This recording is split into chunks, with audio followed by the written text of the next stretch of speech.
সাম্প্রতিক সময়ের অন্যতম আলোচিত ঘটনা হলো মাগুরায় শিশু ধর্ষণ ও হত্যার ঘটনা। এই ঘটনার প্রতিবাদে উত্তাল হয়ে উঠেছিল দেশ। এই মামলায় শিশুটির বোনের শ্বশুর হিটু শেখকে মৃত্যুদণ্ড দিয়েছে আদালত। 2020 সালের নভেম্বরে ধর্ষণের সর্বোচ্চ সাজা মৃত্যুদণ্ডের আইন হয় বাংলাদেশে। নোয়াখালীর সুবর্ণচরে গৃহবধূকে সংঘবদ্ধ ধর্ষণের অপরাধে 10 জনের ফাঁসির দণ্ড হয়। ময়মনসিংহ সদরে 7 বছরের এক শিশুকে ধর্ষণের পর হত্যার অপরাধে একজনকে ফাঁসির আদেশ দেয় আদালত। রাজধানীর বনশ্রীতে 7 বছরের এক শিশুকে ধর্ষণের দায়ে গৃহশিক্ষককে মৃত্যুদণ্ড দেয়া হয়। শুধু বাংলাদেশে নয়, সৌদি আরবে ধর্ষণের সাজা দৌড়ামারা থেকে মৃত্যুদণ্ড পর্যন্ত।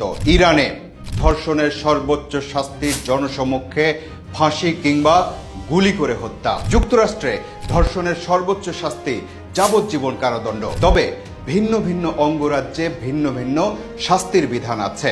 মাগুরার ঘটনা নিশ্চিতভাবেই দ্রুত বিচার এবং অপরাধের সাজা হিসেবে একটা দৃষ্টান্ত হয়ে থাকবে। কিন্তু প্রায় কথা ওঠে যে ফাঁসি দিলেই কি ধর্ষণ কমবে যদি এই ধর্ষণের সাজার ঘটনা বেশি বেশি করে প্রচার করে সব মানুষের কাছে পৌঁছানো যায়। রাষ্ট্রের দায়িত্ব আইনের প্রয়োগ নিশ্চিত করা, আর আমাদের দায়িত্ব প্রচারের মাধ্যমে এই কঠোর আইন সম্পর্কে মানুষকে সচেতন করা। আপনি কি মনে করেন?